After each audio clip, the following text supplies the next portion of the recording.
Good afternoon, everyone. Thank you so much for joining our webinar today on how to create a stellar CV. My name is Dana. I am a recruitment officer here on the National Tutoring Programme. I work with potential academic mentors to be placed in schools to bridge the attainment gap and caused by the pandemic. So this is my second year on the NTP. Overall, I've worked in recruitment for over 4 years in the care and education sector. So looking through CVs is a daily aspect of my role. So today I want to teach you how to create a fantastic CV. Thank you, Dana. And my name is Sarah Jesu, and I'm recruitment officer on the National Tutoring Programme. I'm responsible for engaging candidates, interviewing them and helping them get into schools. And we are trying to reduce the gap of learners that were affected by the pandemic. So what I do is I spend a lot of time looking at CVs. So probably about 30 to 50 CVs a week I look at. So I know what a good CV looks like. So Dana and myself would like to share with you all today how to tailor your CV to the job that you want. I just saw some thumbs up going up. So we're going to do a poll. So thumbs up if you're ready for a poll that's going to appear on your screen very soon. Wonderful. Thank you, guys. Awesome. Next slide, please. Can we start the presentation? Brilliant. Great. So what I'll do firstly is we'll begin by giving you sort of a brief on what we do here at the NTP before we move on to the CV. If you go to the next slide, please, that'd be great. Okay. So the National Tutoring Programme, it supports pupils across England by providing one-to-one and small group subject-specific tuition for those whose education has been most impacted by the pandemic. So our academic mentors work closely with a school senior leadership team to focus on areas that are in most need of support and helping pupils achieve their learning outcomes. So we have academic mentors covering the core subjects, which are primary English, maths and science, and secondary maths, English, science, modern foreign languages, and humanities. So today, obviously, we want to discuss how to create an excellent CV to help with your application to become an academic mentor. So in your CV, we would like to see why you want to apply to become an academic mentor. We want you to really sell yourself and tell us why we should recruit you as an academic mentor. We want to know why you really want to work with children and really make a difference to those children's lives.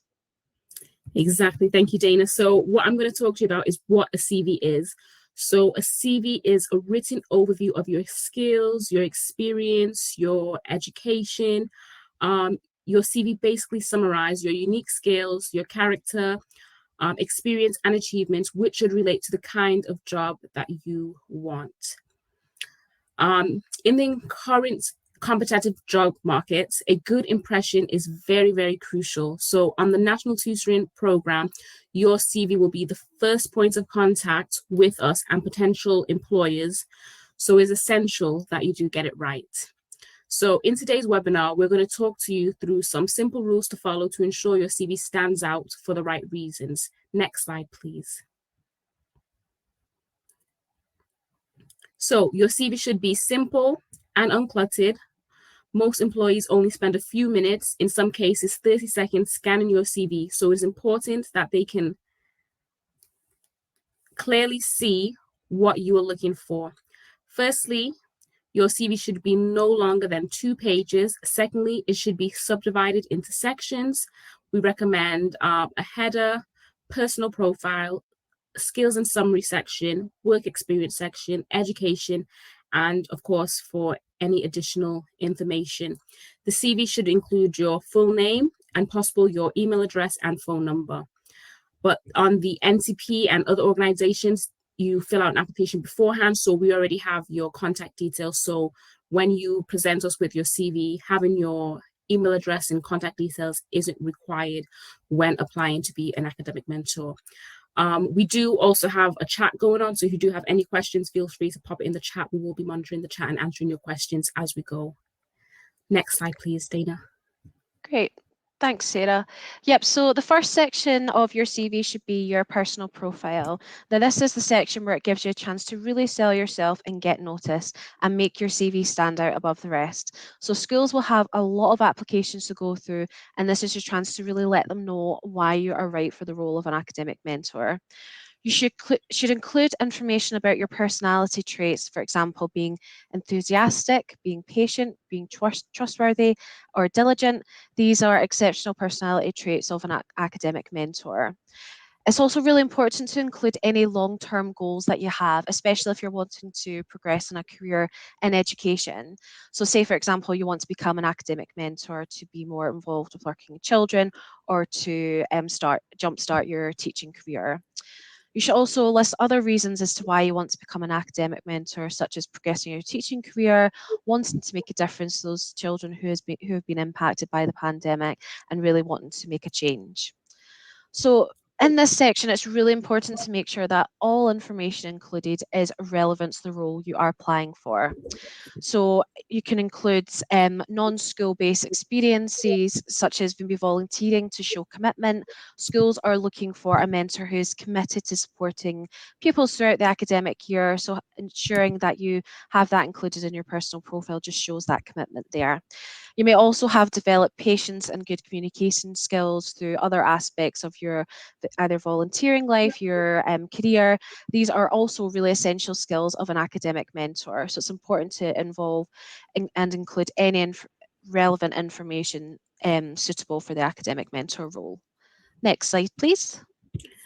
Good. So, what I'm going to talk to you about is your skills, your summary, and your work experience. So, again, make sure you keep this relevant to the role that you are applying for. Look at the job description, pick out some skills from the role that are relevant to applying for the academic mentor position.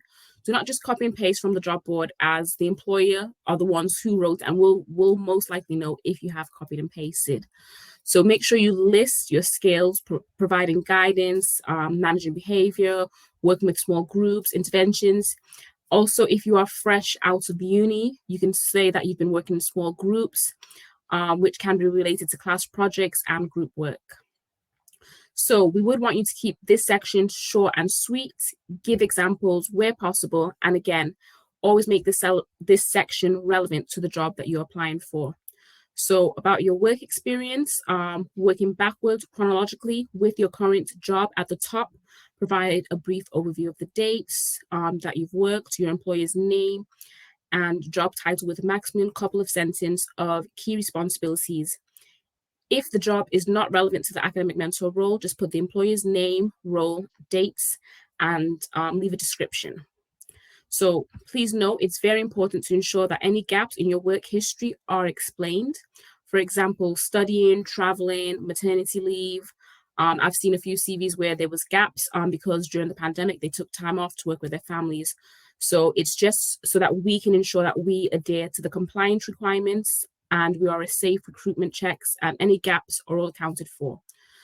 Especially for any gaps overseas. If you've been overseas for 6 months or longer, you would have to do an OSPC check, which is an overseas police check. The sooner you let us know, the sooner we can help you do the check, because sometimes it takes weeks and weeks and it can delay your application. We will put the links if you do need to do an overseas police check in the chat. And please also note that overseas qualifications are accepted. If you do not have any work experience, that is also fine. This should not be something that discourages you, but also motivates you, as you can list the coursework that you've done, your dissertation, your group projects that you have done that will be in relation to applying for an academic mentor. For example, if you've studied health and social care in your school, in university, you can add in like your coursework titles that relate to being an academic mentor. Over to you, Brilliant. Dana. Thanks, Sarah. So, yep, the next section of your CV should be your education details. So, please list your educational achievements with highest qualifications first and avoid listing extensive qualifications if not relevant to the role. We don't need all your GCSEs, what your essays were, things like that. We don't need all that information. Just make sure that it's brief and relevant to the role.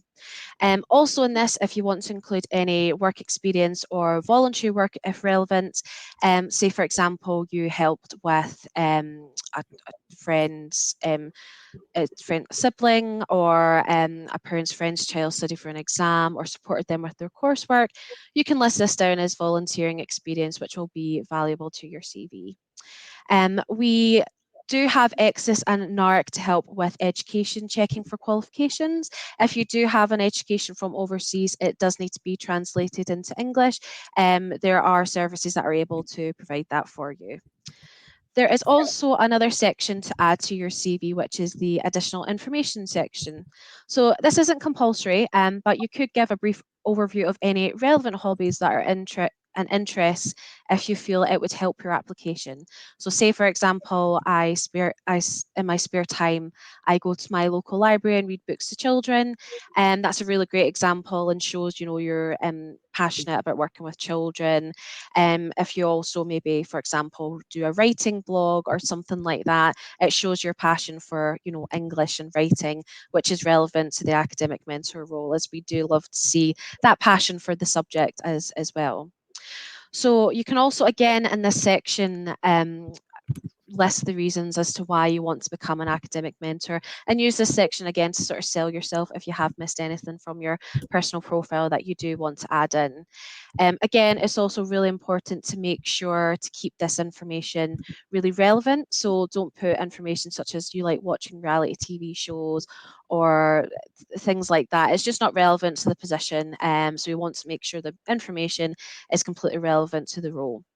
So there is going to be another quick poll going out to you. So if you want to click on that poll tab and fill out that poll with that information, that would be great as well. Thank you. And Sarah's going to now do the do's and don'ts. If you're still with us and you're still listening, give us some thumbs up. Let's have a look, see if you're still here with us. Woo. Wonderful. Thank you so much. So right now, I'm going to talk to you about the do's and don'ts for CV writing. So taking all what we have covered, let's look at what's acceptable and what's not. So here on the National Tutoring Programme, we read through every CV and give applicants the opportunity to expand on them at the interview. However, not all employers do this. As previously mentioned, many employers take minutes, if not seconds, to review a CV. Some even use software to pick out keywords. So there are definitely some do's and don'ts that will increase your chances of being successful. So let's discuss the do's now. So you should keep your CV concise, no more than 2 pages in length. I previously had a CV where it was 12 pages long, and the candidate wanted to list every book they wrote, every conference they attended, and then they referenced all the books that they added in the CV, and it just was like 12 pages long. Yeah, I was shocked as well. So please keep your CV no more than 2 pages in length. Save some information for the interviewer. Just leave us wanting a little bit more, like, oh, I like this CV. I can't wait to interview this person. So just leave us wanting that little bit more. Excellent. I can see the thumbs up going up in the chat. Wonderful. So in your CV, do highlight your most recent and relevant experience. Do make sure you use no more than 2 fonts and it is clearly set out, and use the same font and layouts through the entire CV. Do include your personal accomplishments that are relevant to the role. For example, you help mentor a student from your uni group as they're struggling in their maths, English, humanities, modern foreign languages. You can add stuff like that in. Always double check your spelling and grammar. I always use the SPAG method, not spaghetti, but SPAG, which is S for spelling, P for punctuation, A and G for and grammar. So however extras, and if you need to check your spelling, an extra set of eyes will always help. So you can ask a professional to double check, your teacher, your professor, or someone you trust, just to go over, make sure there's no spelling errors. Do consider any volunteer work that you've done or any non-work experience to add onto your CV just to help boost it. Be yourself, be authentic. No one knows you better than you, and you should let us know why we should give you the job. So This next slide is an example of what a good CV should look like. It has my name, it has my professional summary, my work history in chronological order. On the right-hand side, it has my address, my contact details, and my skills. It doesn't have to be this exact layout, but this is just an idea of what a good CV would look like. Like, it stands out, it looks very nice and strong. Do you all agree? Are your thumbs up still there? I'd give you a job, Sarah. Thank you, Dana. Wonderful. I can see the thumbs up going up. Wonderful. So now we're going to discuss the don'ts. So don't add any unnecessary personal information like your date of birth, your cultural background, if you're married, how many times you've been divorced. Believe me, I've seen it on CVs. Do not give the employer any reason to be biased against you. Don't include your photo within your CV. We just want to hear about your skills, your experience, and work history. And if we like what we see, then we will want to meet you. Do not use language that is too informal, no jargon, no jokes. For example, I wouldn't use I'd like a job, but I would use I would like a job. I wouldn't say I'd like to start ASAP. You would say I would like to start as soon as possible. Again, don't worry if you have no experience. You can list your transferable skills, your relatable projects, relevant coursework that you have done at university, college, or sixth form. Don't make your CV too fancy. Don't use like too many lines or text boxes. For example, I had a CV where a candidate sent to me, so I had to download it to go over it. By the time I opened it, the text boxes were like all over the place. And I was really struggling to see like what was in between all the text boxes. It took me over 45 minutes, would you believe, to just look at the CV, which was not something an employer would usually waste their time on. Yes, I was shocked as well.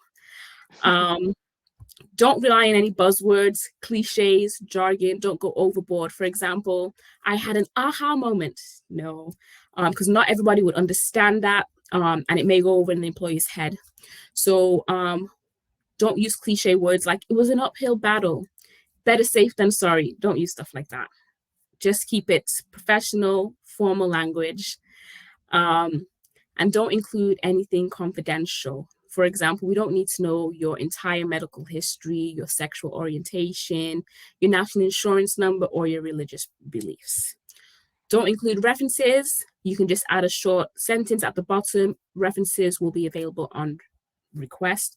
And you cannot, I'm so sorry to say this, have your family members have reference because they are biased. They like you, but we want to like you for our own merits. So don't include any random, unrelated, off-putting hobbies. For example, I had a candidate who said, I love drum and they work as a part-time elf. That's all they said. So I'm little unsure on how that was relevant to the role. I didn't explain if it was a part-time job working with children, nothing, no context. So basically no other information was given and I didn't find it really useful, her telling me that she loves drum and she was a part-time elf. So don't try to hide any gaps. Just be open and honest when it comes. Don't use negative words like, I had aggressive sale targets. The role was very bossy. No, try to keep it all positive, light. You know, you would see when it gets there. And if you're unsure, just have someone look over it for you. It's not a problem. And if you want us to look over your CV, we will absolutely be happy to look over your CV as well. So the next slide is an example of a bad CV. So you can see that it has way too much personal information. It has my Instagram handle, it's got my Facebook, it's got my photo, it's got too much information. If you look at the professional profile, you can see I've just copied and pasted a list of skills. There's nothing more to it. It's just a lot of text. As you can see, on my hobbies, I went on about how I fix a car, how I enjoy fixing it, which is fine. But then I went on and on about how it breaks down, why I fix it, how my dad taught me how to fix cars. It's all irrelevant. You just keep it light, airy. I fix cars in my spare time. Wonderful. That's fantastic. So if you're applying to be an English academic mentor, you can see how there's a few spelling mistakes. For example, the way I've spelled hobbies. You would believe how many times I've seen this looking at a CV that people don't spell correctly. For example, just yesterday when I was looking at a CV, It said, I would really like a carer in this role. And I think the candidate meant I would really like to have a career in this role. So it was, if an employee is looking at it, it might just go over their head because it's a spelling mistake. The word was spelled right, but it was also spelled wrong, depending on how they meant it. So yeah, so just have someone look over your CV. You'll be fine to get through this. So are you all still with us? Thumbs up. Wonderful. Over to you, Dana. Brilliant. Thank you, Sarah. Yeah, that really sort of highlights the do's and don'ts of our CVs. Ultimately, we just want you to really, really sell yourself and, tell us why we should hire you as an academic mentor. So that is the end of our CV writing webinar. It's went quite quickly, but it's great to see all that engagement from you as well. Love to see all those thumbs ups and all the emojis coming through. It's great. We do hope you found it useful and have taken away some key tips and pointers. We would like to obviously thank you for your time to take out to join us, and hope we get the chance to interview you once you've applied for the academic mentor position. We're currently recruiting for academic mentors across England for primary and secondary schools. So please feel free to apply and book your interview with one of our recruitment officers online. The programme is a really great programme to be involved in and really make that difference to those children in those schools. There will be links sent and shared out to you in this chat. We have our own YouTube channel where we have fantastic videos from academic mentors who've been placed in schools. So it's lovely to see that as well. So, yep, now like to open the floor up for any questions that you may have, if they've not been answered in the chat, if there's anything we can help with. Claire, Lucy, any questions for us? Does anybody want to come off mute, ask a question? If you found it useful, give us a thumbs up, let us know. Wonderful, perfect, wow, that's amazing. Oh, wonderful. Well, this is the end. Oh, sorry, Sarah. I can just say a wee question here. Yeah. At what point do you send CVs to potential schools? So you interview as an academic mentor with one of our recruitment officers, and then if successful, you will then be moved to what we call the talent pool, which means we'll be able to send your CV out to potential schools. So we send your CV out to schools based on your subject area and location. So once you've completed that initial interview, that will be the stage where we get your CV sent out to schools. I've just seen one from Sana. She said, is there a date we should submit our CV by? So as soon as you apply, make sure you submit your CV. So ideally, before you do your interview with us, we would like to have a look at your CV just to get a picture of who you are. Is it necessary to bring a copy of the CV to the interview? Yes, it is. So if you're taking it to the school, no, we've already sent your CV to the school. But if you're interviewing with us for the academic mentor role, we would like to have a look at your CV before. Brilliant. Dana, do you want to take this next question? If I've done my interview, what are the next steps? If you have completed your interview for the academic mentor programme, your main point of contact will be your recruitment officer, who will contact you to keep you updated with how we're getting on with finding you a potential school. And then if a school comes back to you with feedback, if they want to invite you for an interview, your recruitment officer and school relationships officer will organise that for you. Wonderful. Douglas, if you send us an email, we will give you feedback on your interview. We would have to look to see who you interviewed with, but we will give you feedback. Do apologize that you've not been given feedback as of yet. Is there an age limit for academic mentors? Dana? It will be 16 plus for the academic mentors. The application is obviously all online. So if there are any if the age is lower than that, the application won't let you go past that. Wonderful, thank you. Another question, how advisable is it to send an email to the interviewer thanking them? I think that's just, how nice are you? I think it's just really nice to do it anyways. I always love good feedback. If I've done an interview and someone's like, oh, I really enjoyed the interview, I'm like, oh, thank you so Mhm, much. It makes me feel like I've done a good job. So that's entirely up to you as a person, how nice you are. But yeah, that's absolutely fine. mhm. Yep, definitely. I just looked at you already have my CV, Emily Turner. You already have my CV, but is it possible to send you an updated version? Yeah, of course, that's absolutely no problem. If you want to get in touch with your recruitment officer and let them know you have an updated CV that you would like to send over and just send that over to them, that'll be perfect. How Bianca, Michaela, Lee, I believe I interviewed you. How do you format professional development done through the website? How do you format professional development done through the website? I'm not sure what you mean, Bianca.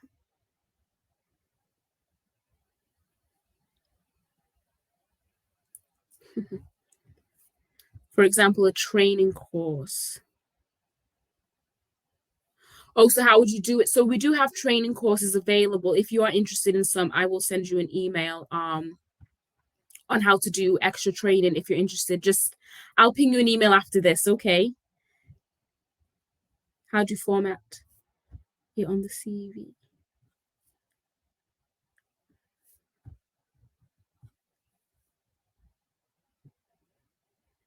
After this, Bianca, I will send you an email. Don't worry about that. Any other questions that we have?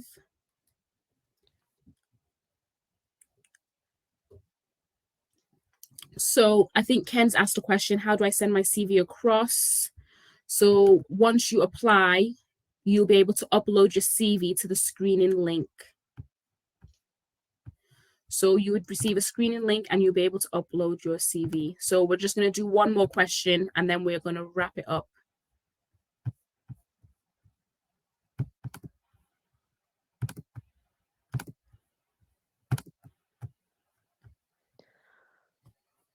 How long does it take to be matched? It does take quite a while. We have more candidates than we do school, but we are working really hard with the DFE to match all candidates. So if you do have any more questions, you can contact us. We will drop an email address in the chat now, and we will make sure to reach out any questions for you guys. On behalf of Dana and myself and the Academic Mentor National Tutoring Programme, we want to say thank you very, very much for joining us. We do hope you found it useful and all the best with your CV writing. We look forward to seeing some good CVs. Yeah, I can Yeah. see the thumbs up going in the chat. Yay. So thank you so much for joining us today and hope you enjoy the rest of your day. Thank you, everybody. Really appreciate you joining. Bye, guys. Thank you. Bye.